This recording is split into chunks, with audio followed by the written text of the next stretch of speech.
Okay, so thank you, Carrie Ann. Now, Carrie Ann joined me yesterday for a free group havening, and you could see the benefits of how nice and Mhm. soothing that is as well. Oh, Gary is coming in. There we go. Oh, good. Good. Good, good, There he good. is. It's good to see him. Yes, I know. And here's the man himself. There we go. Hello, Mr. Gary. Oh, I, I was just saying that Carrie Ann joined me for group havening yesterday, and she mm, could see the benefits of it and how soothing it was for, yeah. say, somebody living with dementia, somebody Hmm. who is living with any kind of illness, because it is so soothing. And can you imagine Yeah. doing that on somebody else? You can in England, because we don't have this hands to touch license thing. You can just say, "Can I touch you? Is that okay?" And it's fine. That's why I became an ordained minister, so that I could touch people here in America. Yeah, I've done the Uh, same. oh, did you? Okay. So but Yeah. I mean, I still obviously ask. I just don't go around touching people. Um, so it's like, but can you imagine that, Carrie Ann, just stroking somebody's hands like Oh, that, yeah. Yeah. and then stroking their face as well? And it is so such a beautiful thing. And if you want, we can do a round on here, because I don't know, have you ever done havening, Gary? I've not studied it, but I've seen enough demonstrations and sort of played around with it. Oh, okay. So we can or we can't, but if at any point while we're doing this, if people have got something they want to get rid of, say, can we do some group havening? Because it will always be a good thing for this for the people on here to see, Yeah. because it is so useful. Now, okay, so what I thought we would do today, or actually, I wanted to just check with Carrie Ann. How did you find it? Checking the work. Always check the Oh, work. it's very nice. Very nice. And it helped answer a few questions for me that I had about it. So that was a good thing. Yeah. That was a good thing. Now, typically, is it okay for someone to do touch and do the havening on someone else? Yeah. Yeah. So It's that, depending on what state you're in, you're okay to do it. yeah. And again, you would be applying havening touch. So Right. you wouldn't actually be saying you're a havening practitioner. You're saying I'm applying havening touch. Yeah. And because yeah, I am not training it, I'm not teaching it.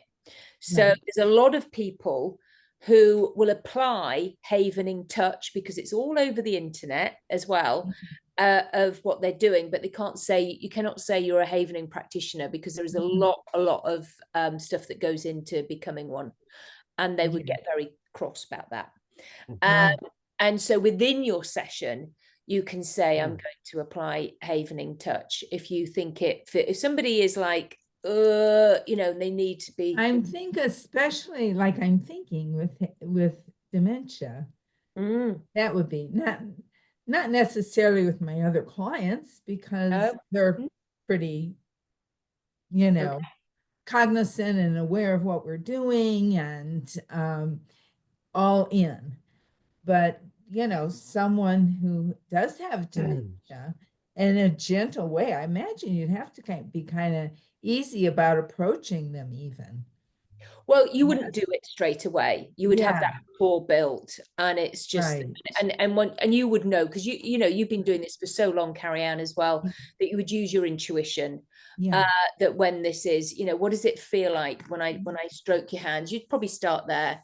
Plus, Yeah, I mean, to be honest, when I sit opposite somebody and I'm doing it on them, you can only do it for so long because my back aches yeah, really. and my neck And aches. my arms were getting tired Yeah, just doing it yeah, just yesterday. doing it Oh on you. gosh, I know that are that we could. gonna stop this? Yeah, yeah, exactly. There you Yeah. go. We're going to stop this, and that acts as a Good. distraction anyway. So It's you good. can't do it Yeah. for long. Yeah. Um, so it's so that's why it is easier if somebody does it on themselves. But that one is fairly easy to do on Yeah, people. that's fine. Um, and you just sit opposite them. They've got their hands out. You can be stroking Yeah. their hands. Yeah. But the other two can end up, really hurting you. Right. So you could do a few, and then that, and then it's. And remember, some people aren't touched anymore. Well, that's what I'm saying. It's kind of They're not hooked anymore. Sad. It's sad, but it's true. I'm sure that's why we quite like going to our conferences, because we all go around hugging each other. Always nice to get together. You know? No, I was just going when you were saying about the evening and sort of, all the time. So I was just going to say I'll stuff a few wines down you and you can practice on me later in the week. There you go. So he's a wicked one. Is Gary Coles. I actually won't be drinking in Ireland. I've got Yes, it's you will. no. Well, I'm not on Friday Compulsory. night. I'm speaking on Oh Saturday. no! It's compulsory though. In Oh, Ireland. did you? Oh my goodness, you're so funny. Okay, so out of interest, has anybody been watching any of the videos that have been up? I've not been in the country, so. No, I know. Look, you've got a nice tan, actually. That's a Florida tan, is it? Mm-hmm. Yeah. So have you been able to catch up? Yeah, I meant to look at the one last week. I looked at the other ones. Okay. But the one last week, I didn't get to. I think that was with Don, and he is funny enough, he's a care provider. And it's very interesting how he uses the hypnosis and the gentle ways that we do things, the anchoring. And so it was quite fascinating how he has introduced that into the care home. And I mean, and he does, hypnosis as well. But it was quite handy. It's just really nice to see other people using it and how they do it. So and then next week, I think or it might have been Chet, actually. I can't remember which one I have, but anyway, I've got Chester Durness. He is an MD, and his whole thing is he does hospice. He knows a lot. Okay, he's done dementia for 40 odd years. Okay. Oh my gosh. So he's on there, and he's also given us. Was he on the one that from last week, you mean? I don't think he was. I think he's one next week. Okay, and then the week after that, I've got another one of our colleagues. She's called Carol Becker, and how she looks after herself. She's 86, 87, and she helps other people. She does, group things for people with dementia, and how she sort of like looks after herself. So again, it's very helpful for all of us to learn from other people, not just me, So what I'm going to share with you today is a triangle that I got from Beryl, because again, this is what a lot of our clients will be going through, and it's really helpful because we know we had the other triangles about the personhood, didn't we? Creating the P. Here's another triangle. So this is the triangle of life. When we're first born, our mind is eager to learn. Whoops, can't write properly. And our body is eager to get going. And our soul is brand new and shiny from Soul World. And when these all overlap, we have this lovely little bit in here called balance and harmony. And that is hopefully what most of our clients have had. Now, soul, not everybody believes in souls. And you may well ask your client, do you believe in souls? This is a very helpful question about finding out about what they believe then about death. Because the people I find, and share with me as well, that people who believe in souls generally have an easier way of handling grief and death. I do. I agree. Yeah. So we're finding out, and you can ask them, do you believe in souls? Because you're asking it, and the person living with dementia, because they've got their first cognitive assessment, and they can still understand this. It's very simple. But you're finding out as well about the caregiver. And if they say, no, we don't believe. So, okay, we just go, well, not soul, then self. Okay, so you can fill it in with self instead.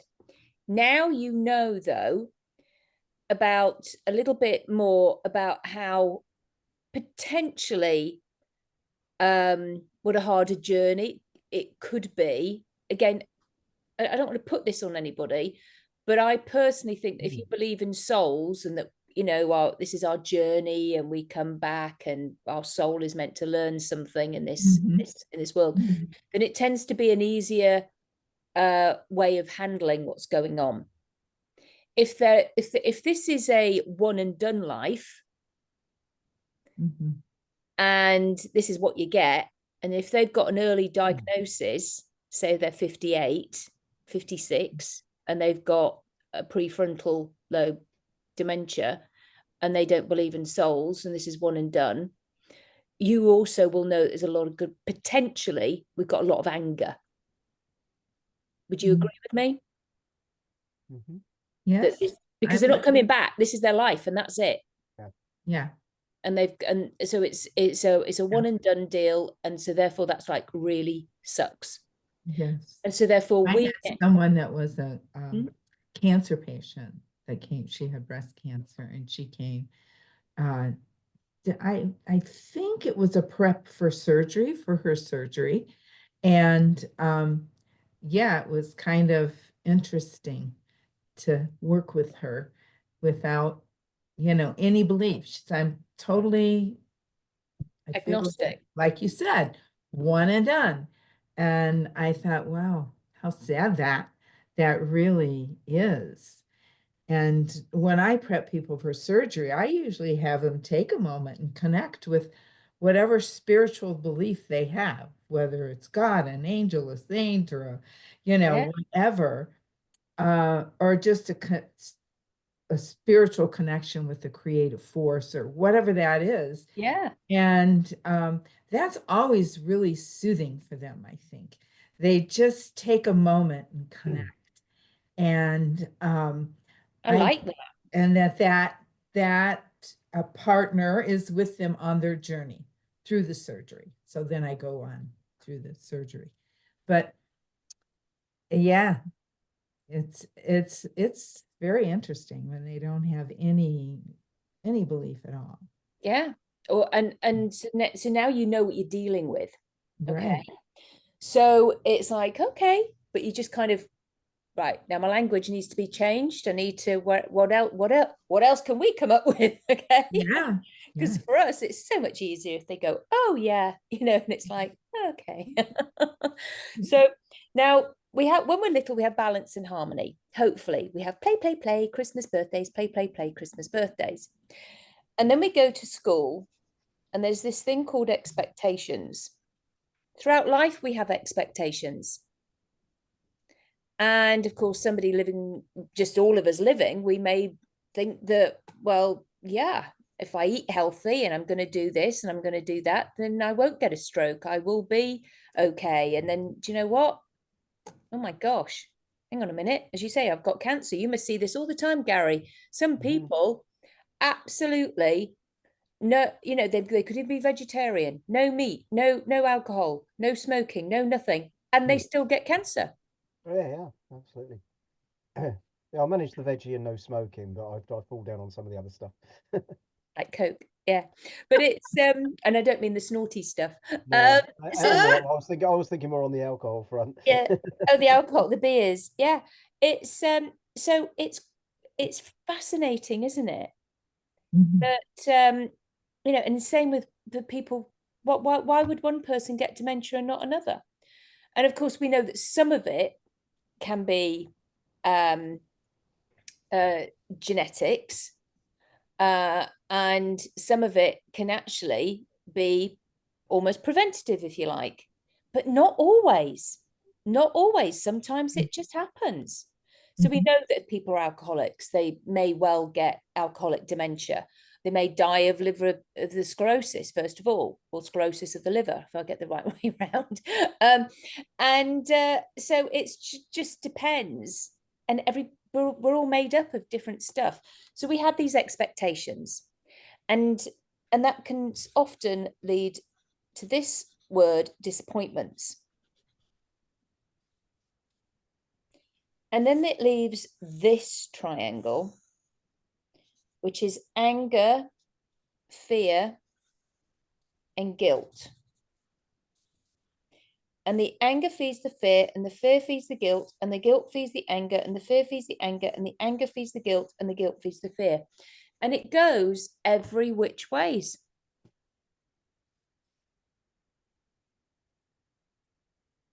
And all anger, when you go the below, it's based in fear. And it could be fear of death. It is. Fear, fear, fear. Mhm. Do you agree with that, Gary? It'd almost be helpful if somebody didn't agree with me, so we could really. Get a little bit of Can we have a little bit of devil's advocate here from someone? I got this model from Beryl, okay, and it's one I actually teach in my bunny talk process as well, about emotional intelligence. But I change it around for children, obviously, but and parents. But it's but all anger, all shoulding. I should be able to. I should be able to dress myself. I should be able to choose what food I want to eat. I should be able to drive here. I should be able to remember so and so's name. I should be able to, all of this. That's potentially what people are thinking. I should be able to remember where I put my car keys. I should be able to remember how to make a cup of tea. I should be able to, all those things that just we take for granted. Carrie Ann, you had this. I should be able to stand upright. I should be able to balance. Right. I should be able to feel okay. Right. No, it's something beyond me that where I twirled around. I mean, it was just, Yeah. Well, could be this Lyme thing that I've got going on. So, but you understand this. That could be part of it, But you understand that shoulding. Well, especially at first, the fear was, huge. Don't drive a car, because it could happen anytime, and then I would maybe put other people in danger. That's and right. plus, I just wasn't feeling well. So, but it was just, it was a messy thing. Horrible. But and then, you do get into all of that, I think, when you're not feeling well. And when you're not fit, and then you feel, and then you might get angry with other people, short-tempered, and then you feel bad for it, feel guilty for it, and it goes, as I say, goes every which ways. So our job is to do our best to get people back to balance and harmony. And this is really hard to do with people living with dementia. Acceptance. Same with people who have got cancer. It's grief. It's like grief, isn't it? Yeah. It is the grief of the life they wanted. It's the grief. Yeah. And somebody, as you say, if they've got cancer, or they've got to have chemo, and and then there was things they wanted to do this year and now they can't, and it's like, because they also know enough about chemo that we all know it kills your own good cells, and you might lose your hair, your eyebrows, your eyelashes, and you get feel sick, and we know all the things. Same with people with dementia. They know people, there's been enough that it's out there, people suffering with it's like, who will want to know me? People, it's just awful. So how do we get people to acceptance, especially if they don't believe in the soul, that they're going to come back? Well, that's I think now if it's your soul's journey and you've just got to take the hit, because we're all going to have the soul, everybody's might have that at some point, just for our soul to learn, and or it might be so that the other people in our families can learn how to be kind, and for their soul journeys. And maybe up there in soul world you went, okay, I'll it's my turn, I'll do it for the family this time, whatever it is. Same with cancer. Okay, yeah, I'll get it. So that then other people are learning their soul, whether it be forgiveness, letting go, addictions, whatever it is, their soul has to grow up with. So have you ever read it's actually a child's book, and it was written by Neil Donald Walsh, The Little Soul in the Sun? Oh, have you ever read that? No. It is beautiful. I can probably grab it right here. Oh, yes, I can please. show you some of the And if it's short, be free to read it to us. beautiful. I'm not going to read the whole book because it is a whole story, and it's the little soul and the son, and he's having a conversation with God. And it just goes about the whole thing, but the illustrations, but ultimately, What's the front cover? another little soul comes up and says, Yeah. I will help you. I will help you. He had to choose, and he wanted to choose forgiveness for this coming life. Okay. And how am I going to forgive? I don't have anybody for, there's nothing to forgive. And this other little soul pops up and says, oh, I'll help you.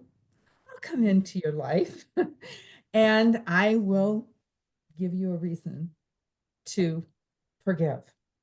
Oh, wow. And then he goes into where the darkest, I love the book.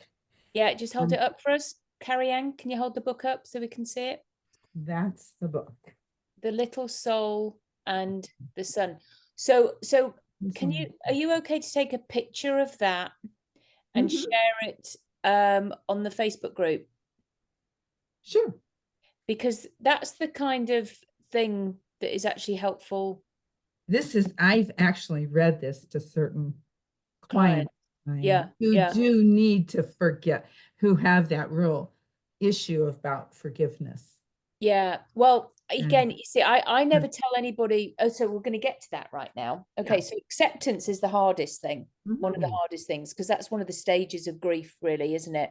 Gary, out of interest, share with us, please, if you don't mind. Do you how do you approach this acceptance with your clients when they've got a diagnosis? Yeah, with the cancer, it depends on the individual. Hit them work with their belief system, really. You know, said if they believe in stuff like that, and obviously they might not. You know, I mean, for example, I've had a couple of cases where people have sort of put on social media, somebody's put up, I was saying, oh, I've got a cancer patient with a fear of dying, how would you deal with that? And sort of somebody will always pop up and say, oh, do a past life regression, life between lives, show them how brilliant it's all going to be. And when they come back again and whatever, and I'm thinking, yeah, but you haven't worked out their belief system. I mean, if somebody did that to me, I want to punch them, to be honest. So you've got to work with their belief system is important. Absolutely. Always. That I think that's the most important. And that's why that can help. It's really it's just an unobtrusive way, I think, of finding out, instead of just saying, do you believe in God? Which you could do with some of the right people, but I usually ask what people's belief system is. It's on my thing because I have to know that. It's one of the questions on my information. It's one of my questions on my information form. But again, it's just helps again with the whole conversation that you're showing with the caregiver about the person living with dementia, this triangle of acceptance. And then they will go, well, how? So let's all brainstorm this.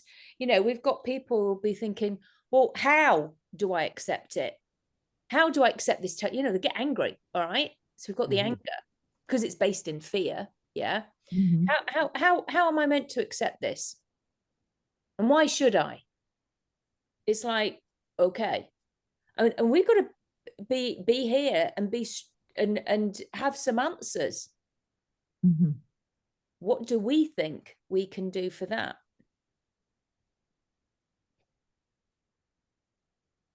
Again, it depends on the person. I mean, if somebody's very pragmatic and all the rest of it, the end result is you don't have a choice. That's the first thing. If you're going to look at it from, be hard nosed about it, you haven't got an option. You either accept it or you have the pain of not accepting it, which isn't going to help you move forward. Yeah. So I agree. So it's actually about acknowledging that it sucks. Yeah. So we have to agree with them and go, yeah. So they've got to feel their feelings. And it's, I mean, again, this is in my opinion, You know, we've got, say, somebody who believes in souls a little bit easier, because you could just, again, say that whole soul, that, you know, like your book there, okay, carry on and say that we, you know, these are our lessons in life, and maybe so that the other family can learn some things, and who knows, you know, but it's like just a little bit more gentle.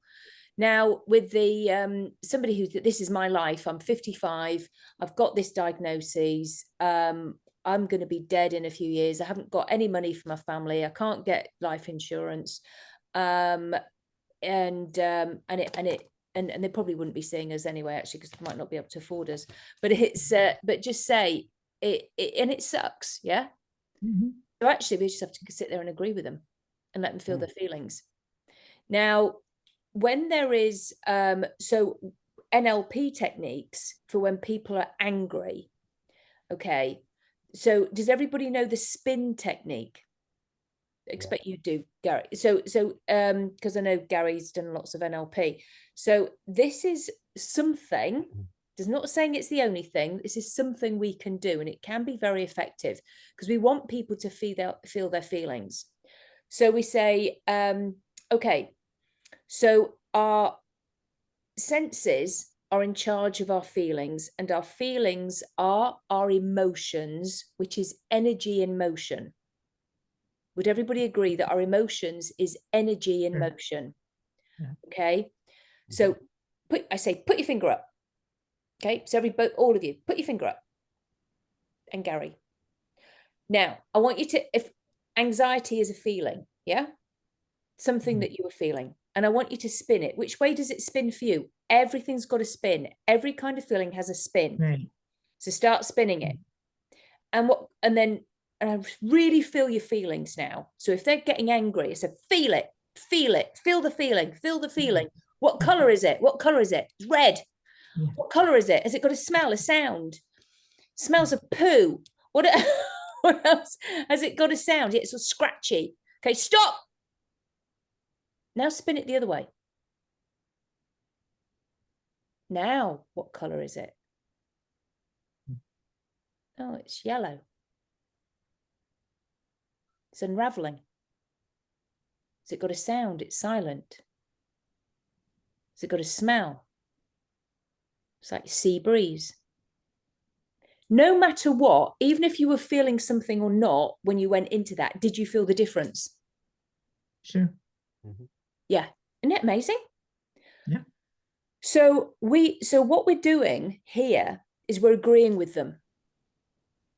And what better thing right now than to agree with somebody that it freaking sucks and let them feel their feelings. This is, in my opinion, then going, oh, no, just shut up, suppress it. No. The more they start feeling their feelings, and if they are feeling that anger, then they're going to feel it, and that will really wind them up, really, really, really wind it up. Feel the feeling, stop. Now spin it the other way. And so every time you get this feeling of anger, every time you get this feeling of fear, every time you get this feeling of anxiety, feel it. And that will eventually help them to accept it. Does that make sense? Yes. Because they're feeling their feelings. You're not saying, oh, please don't feel your feelings. I usually have people go into their feelings and then ask themselves, how do they want to feel? Yeah. Using that feeling as guidance. It's just like when we put our hand on fire, we learned from when we were really little, and our mother said, don't you touch that hot stove. And we automatically, take want off. to touch it, right? Eventually, oh yeah, don't touch it. That means touch it. We want to touch it. Eventually, we experience that hot feeling. So anytime a fire comes up or is present, we have the warning. That's the subconscious mind saying, no. Remember, that's not a good thing. It does the same thing with our emotions. No, that's not a good thing. Yes. So we're not meant to feel you don't like that, and it doesn't feel good. So I usually ask them, well, how do you want to feel? How would you rather feel?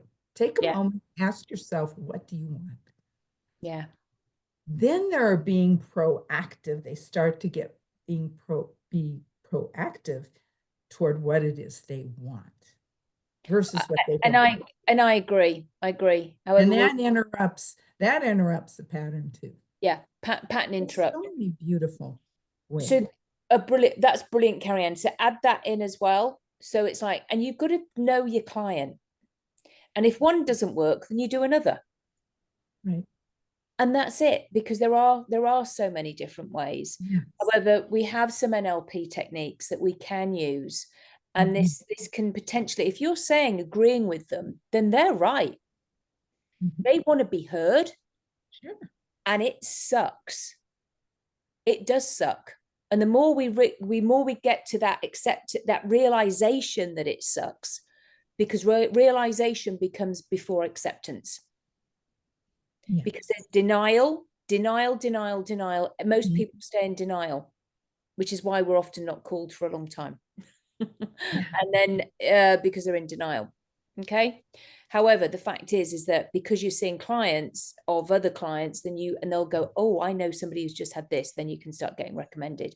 And it's so important to have all these tools. Okay. So you'll be surprised who comes your way. Gary, you'll probably get people with cancer and dementia.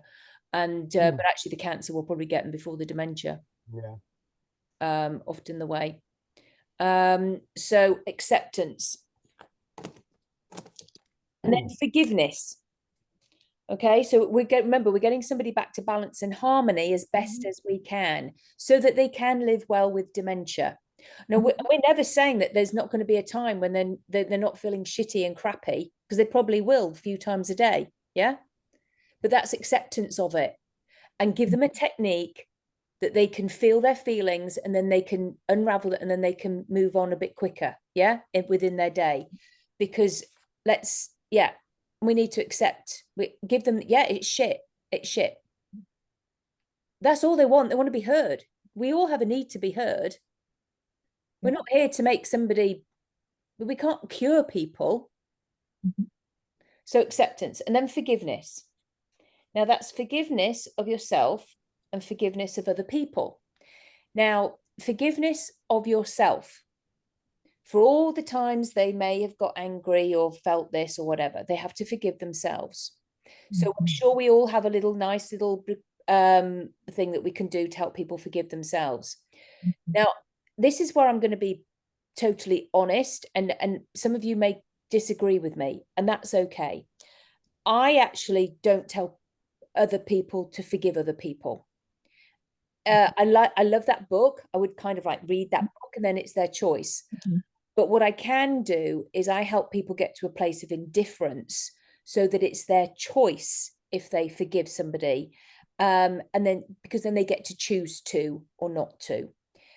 Because I'm not in control of them. I do see a lot of people who have been abused, and there is no way am I going to tell somebody, oh, just forgive their abuser. No. I'm not going to do that. But I'm very good at doing this, letting go. And that is actually within the bunny talk process, letting go. Havening is good at helping people let go. I'm sure you've both there's timeline therapy. There is other stuff that can help people let go. IEMT, there's the blast technique. There's all sorts of ways to help people let go. And then they get to a place of indifference. And then it's their choice if they choose to forgive or not. Out of interest, somebody agree with me with that? Gary's reading another email on the thing. There's lots of stuff I'm trying to get done at the moment before I go to Dublin. Yeah, Dublin. Okay, and then moving on is what you get to do. That's what I say to my clients. Moving on is what you get to do, bearing in mind that we're giving them tools to help them. And as I say, that spin technique is quite a good one. What do you use to help people let go, Carrie-Anne?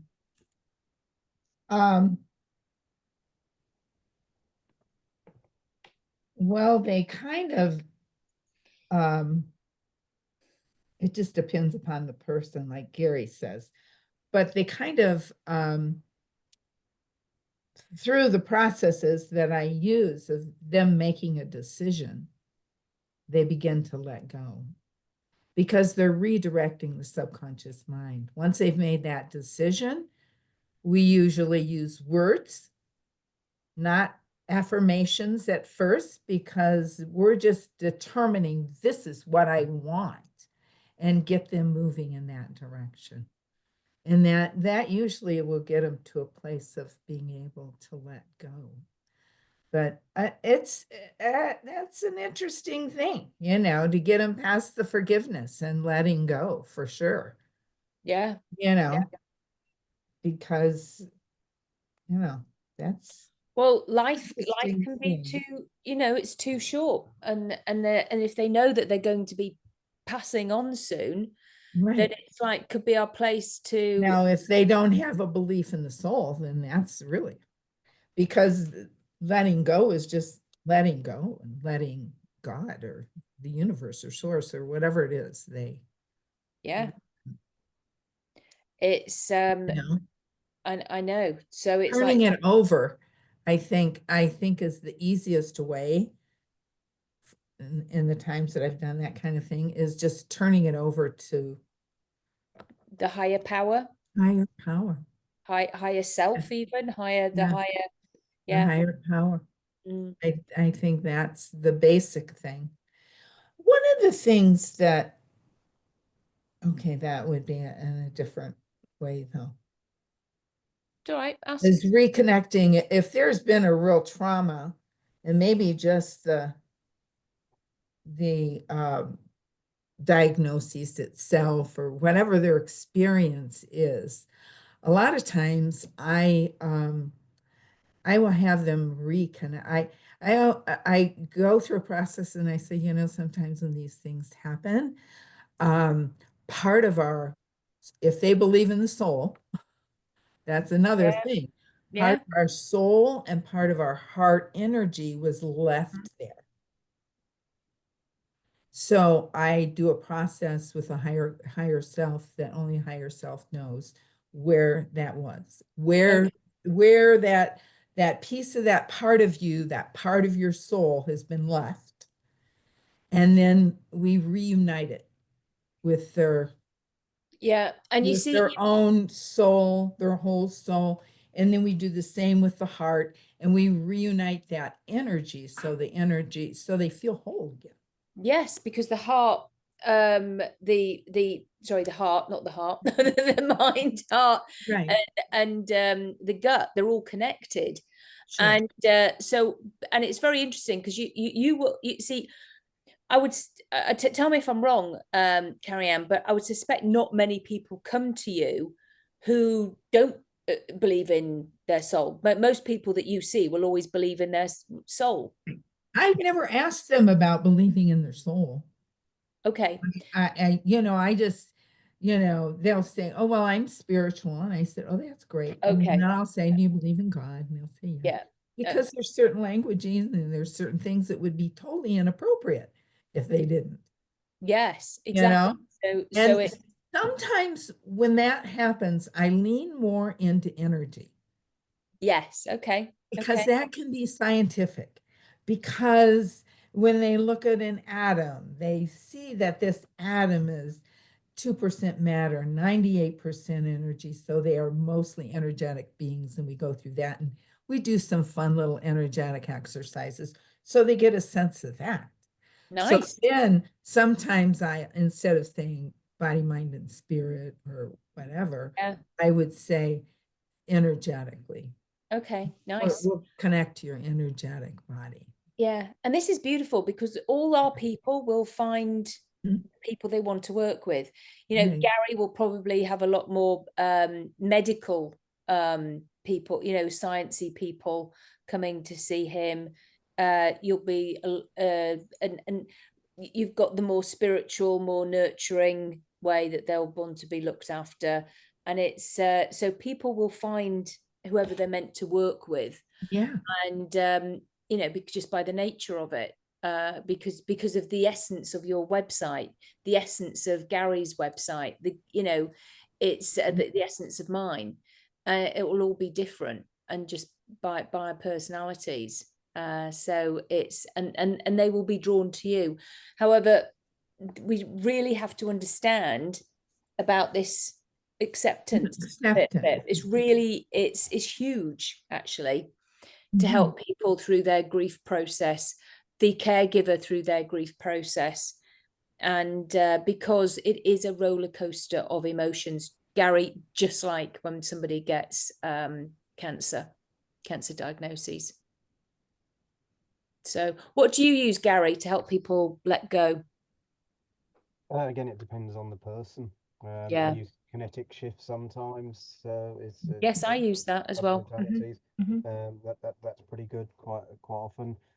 Sometimes I might use a clearance protocol or something like that, or even just a general sort of not anxiety relief, but just general emotional release. So again, just depends on the person.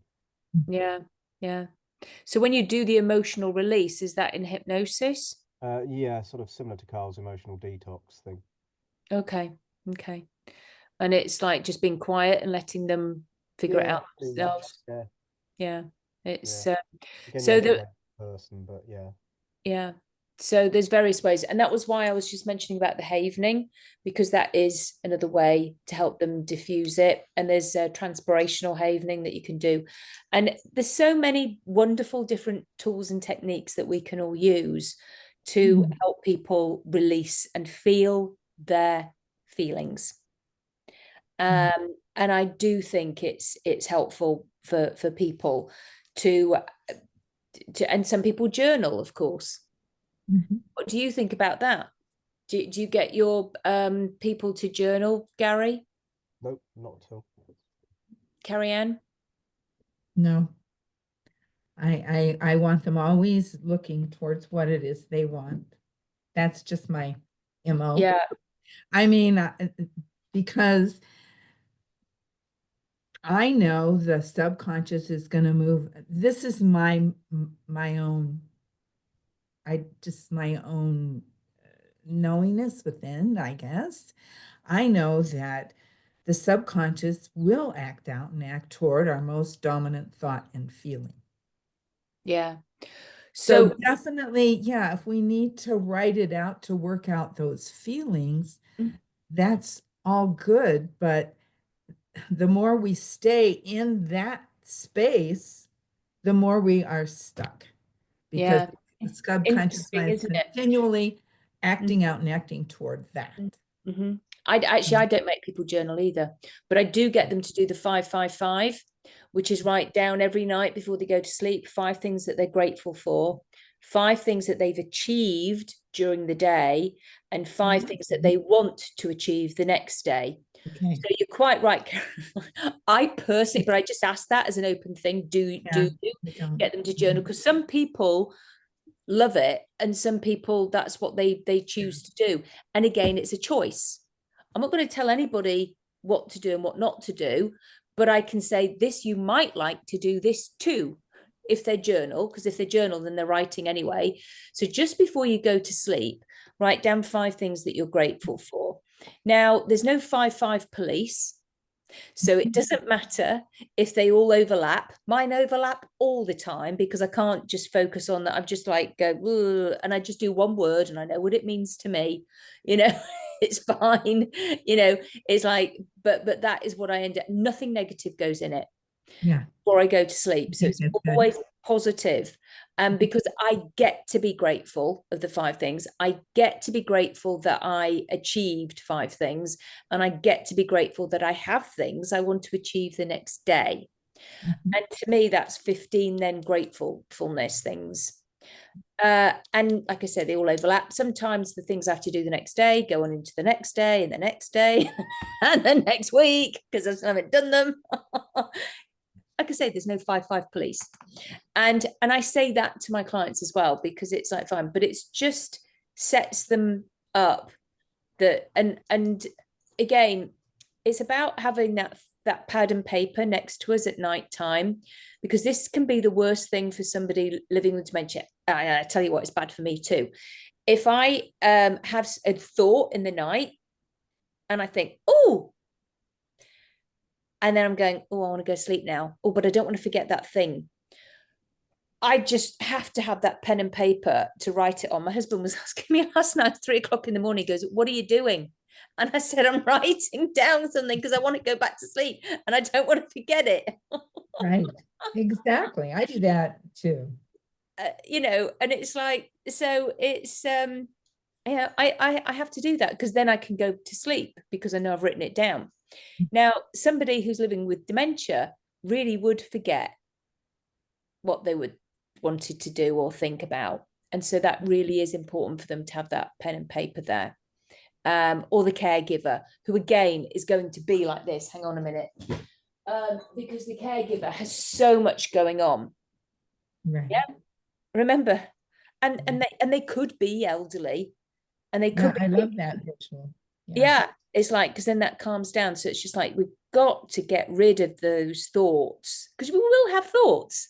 We all have thoughts. We have about 70,000 thoughts a day. I think Larry Garrett told me that. 53,000 of them are negative. Okay, because we're primed for negativity. And actually, if you put your hands out like this, both of you, put your hands out. I'm going to put the thought of a feather in one hand, and I'm going to put the thought of a kettlebell in the other hand. Which one's heavier? Yeah, kettlebell. No, they're both the same. It's just a thought. Yeah. Yeah. You see? Right. But isn't it interesting? So we put the heavy thought, a negative thought, generally, right, and and that's where we go. We go down all the little rabbit holes with it. Yeah. Yeah. So Absolutely. so that we will have the thought. Our people will have the thought that it's not fair. It is not fair. Why me?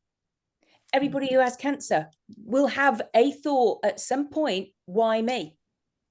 It's not fair. Feel your feeling about it. Feel it. Because otherwise, there's nothing worse. Again, tell me if I'm wrong. Oh, but I know so many people have it worse than me. Some people were, they only lived till they were 5, or some people, they haven't got legs, and so my life, so I should be great. I should be so grateful at what I have got. I have had a good life. And, it's like, no, do you know what? Feel your freaking feelings. It sucks. Because otherwise we've got all this comparing going on. Yeah. It's okay to wonder why me, and then we help them get to why not you. If they believe in souls, that's a lot easier. Yes. Because it's like you're taking one for the family, you're taking the hit. And maybe you've never had any illness before. Do you believe in past lives, Gary? It's interesting because I've done some very interesting past life sessions, but apart from a couple that I can't really explain, I think they're metaphorical stories. Oh yes, I think we've had this conversation before. Yeah, and I had them done on me, and nothing whatsoever happened. And then there's, you're obviously a new soul, that's why it's not happened, and all the rest of it. I'm very science based. I'm not into all that. No, I didn't. I know. I didn't think you would be. So it's like, what about you, Carrie Ann? Have you had any past lives? No, yes, I have past lives, and I believe in that. But what I read of a molecular scientist that was totally atheist, didn't believe in anything, you live, you die. Pretty much what we were talking about. And he said when he was in school to be a molecular scientist, they studied this little molecule that was in a test tube. And every day they would come in and look at the molecule and, note what may be different or whatever about that molecule. And he said one day we came in and it was like dead. It was at the bottom of the test tube, is like completely dead. And as we left it there, the next day or so, all of a sudden, there was another molecule there. And this molecule was completely different than the other molecule. And he said when he saw that, he began to believe in reincarnation. Ah, That interesting. was what Because he was science-based and he needed to actually he show, he needed to be shown it. Yeah, a lot of people are show and tell. Don't just tell me. Yeah, I'm like that. It's show me the evidence. That's my. show Yeah. me evidence. Yeah. Yeah, show it to me. That's valid too. I love it when everything lines up, when scientifically we're discovering things, and right now amazing things are happening. And then um, you know, our faith, the different faiths or whatever tell us something. And then, across the board, that's when I figure it's true, when across the board it's true. Yeah, yeah. It's And interesting, isn't it? I've yeah. had some fascinating ones. I'm not, I have if you like, going to Dr. Paulina. She's a she does a lot of studies on aphantasia. I didn't realize I can't visualize. If I asked you both to close your eyes right now Yeah, and no, I can't. Yeah, visualize, I've done work with oh, Paulina, so I oh know. right, yeah, I can't. So carry Because on. it took me years. I just thought I was rubbish at being hypnotized, and it's because Oh yeah. I'm fantastic. Oh, now this is interesting as well, though, because I can be hypnotized easily. Yeah, I know. I am a somnambulist. Yes, you've seen me, but I am but I can't visualize like if I close my eyes and you ask me to visualize an apple, Picture. there's no apple. If you close your eyes, Carrie Ann, can you visualize an apple? Absolutely. And you Yeah. can't either, Gary. No, I just get nothing. Yeah. And it's like not even a hint of anything. It's like, so somebody, as soon as somebody says to me, close your eyes and imagine you're on a beach, and I'm like going, no beach. I can feel and I can remember what one is like, but I can't be on one. I can't visualize it. Now it's weird because I am very visual and I have really vivid dreams.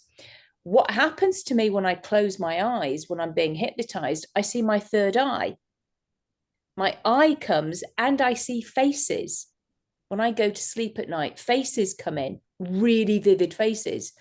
And when I'm in dreaming, I'm very visual, but in hypnosis, nothing, but I'll get orbs of colors, like especially that purple one that Gary's got behind him. That's one that often. Yeah, it's so pretty color. So it's quite fascinating. So we're all different. So we have to find out, again, and that's really important for us to find out. How do you, let me ask you something, because I've had a few people that tell me that, Mm-hmm. And so how do you, how would you work with someone like that? Oh, I do it. What would your suggestions be? Yeah, I do it all the time with my clients. Anyway, I never treat anybody as though anybody is visual. Imagine as if you were whatever it is for you. Yeah. Okay. And so you may get a sense of it, you may see it, you may feel it, it's whatever it is for you. And so I have no expectation. And therefore, I also tell all my clients that I'm not visual, so I don't have any. So I said there is no right or wrong in hypnosis, and I say that throughout my session. I don't use scripts. None of us use scripts, do we? And it's like so there is no disappointment, basically. Right. Yeah. So but sometimes, oh my gosh, I get oh, I was here and this was happening. And I'm like, thinking, bloody hell. I mean, I have hypnosis envy. I am so jealous of people who can go on these places and they're on a tropical island and then this is happening. I go, how wonderful. I just get these orbs of green or whatever. And it is very important for us to know. It's probably made me a better hypnotist earlier on until I found out, because it's like I had no expectation. But like Gary probably thought you were just a crap subject. So why am I such a good subject? And are you a crap subject? Yeah. Well, I thought it was a crap subject because when I first got into it, and I was very skeptical anyway when I first got into it, and I went to a psychologist who was doing an introductory sort of course on it, sort of thing, and I thought, oh, I'm curious, I'll go and have a look. And one of the things that he said was, I'll deal with an issue for everybody. And but he did it like a whole afternoon. And he said, oh, what do you want me to work with? And I said, well, I haven't really got any issues. I'm quite happy. And he said, there must be something. And the only thing I could think of was, which to me it was just normal. I used to suffer from nightmares as a kid, even into adulthood, where I'd wake up perhaps 3, 4 nights a week. I might sort of wake up punching, kicking, or shouting or something. But then I'd realise it was night, and I'd turn over and go straight back to sleep again. So it was normal for me. So I said, well, you could work with this if you like. And he said to me, right, we're going to do some suggestion, then we're going to do IMRs, and then we're going to do some sort of regression, and then you'll see this, and this will happen, and all the rest of it. And none of it did. I couldn't visualize anything. I didn't see anything. The parts work didn't, nothing happened. IMRs didn't work. Absolute nothing. And we got to the end of the session, and he said, right, what do you think? And I said, well, I was skeptical. I said, I'm even more skeptical because I said everything you said would happen didn't. And I said, no, I was just keeping my eyes shut out of respect for who you are and what you were trying to do. But I said, as far as I'm concerned, nothing happened. And it was only really a few weeks later, I was sitting at home and I realised I haven't had a nightmare since then. That sort of started to convince me there's obviously something in this that I need to investigate a little bit further. Yeah. So it's interesting, isn't it? So that's why it's helpful for us to realise this and say it's whatever it is for you.